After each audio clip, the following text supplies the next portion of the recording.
China plans to make its law enforcement universal. UN expands discussion with China on human rights. Sino-Swiss trade talks stall over rights issues. Russia's default clock ticking. Dow ends biggest losing streak since 1932. Cooling inflation won't stall U.S. rate hike. Paxlavit's side effects. Pandemic's effect on children. Anxiety.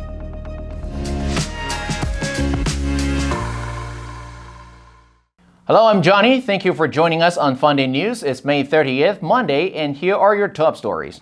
According to a draft of the agreement obtained by the Associated Press, shows that China wants 10 Pacific nations to endorse a sweeping agreement covering everything from security to fisheries, in which China wants to train Pacific police officers, team up on traditional and non-traditional security, and expand law enforcement cooperation. China also mentions the possibility of setting up a free trade area with the Pacific nations as the game-changing bid by Beijing to wrest control of the region.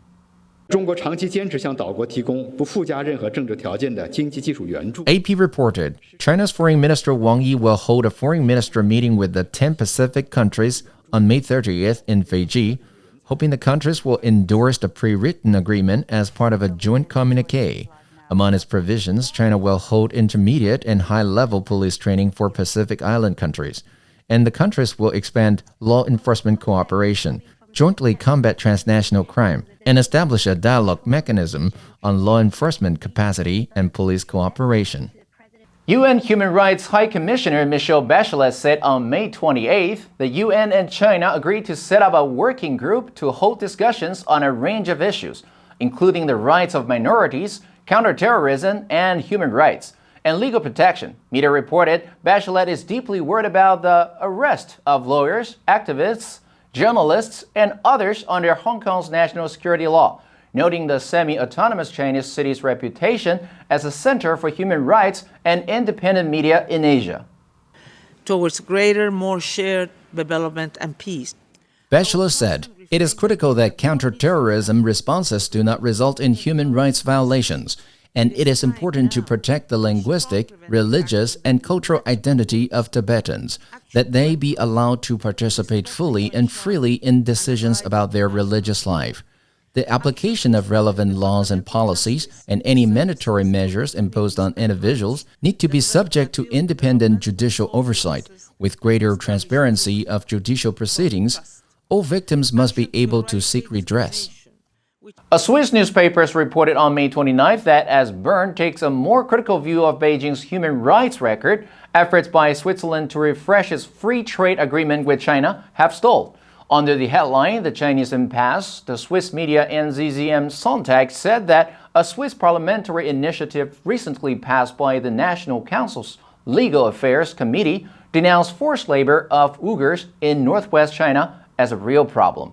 Beijing describes the camps as vocational training facilities to combat religious extremism.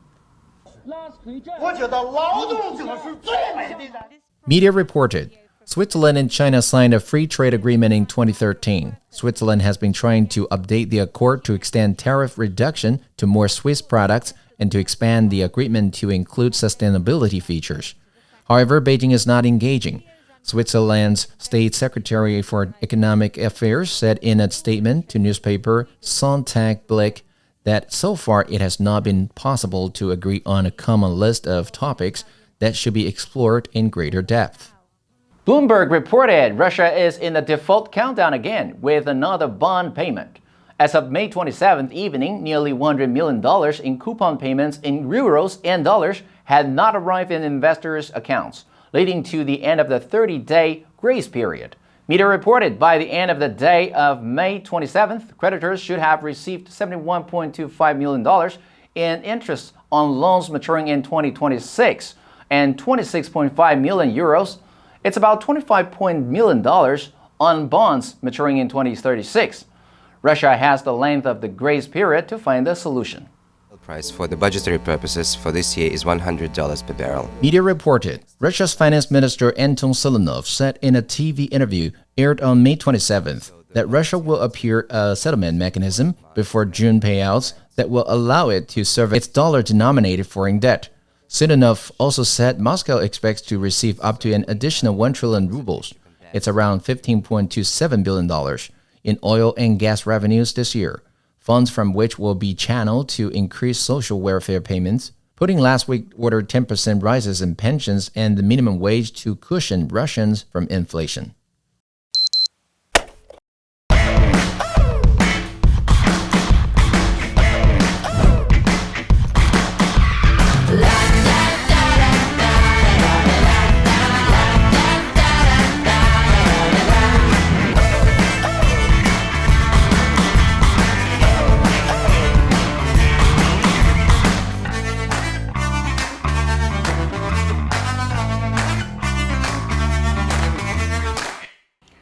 As economic data pointed to cooling inflation and strengthening the consumer spurred big bets on growth sectors, including tech, the Dow jumped on May 27th and ended its longest losing streak since 1932.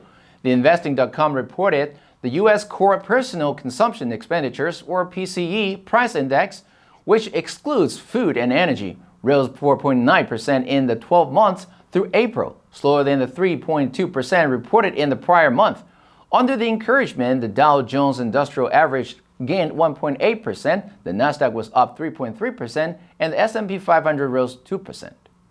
People who are hourly wage earners, their pay is not keeping up with that. However, media reported some economists warned that while the strength of spending would keep the economy in good shape, inflation likely faces a challenge to moderate on its own.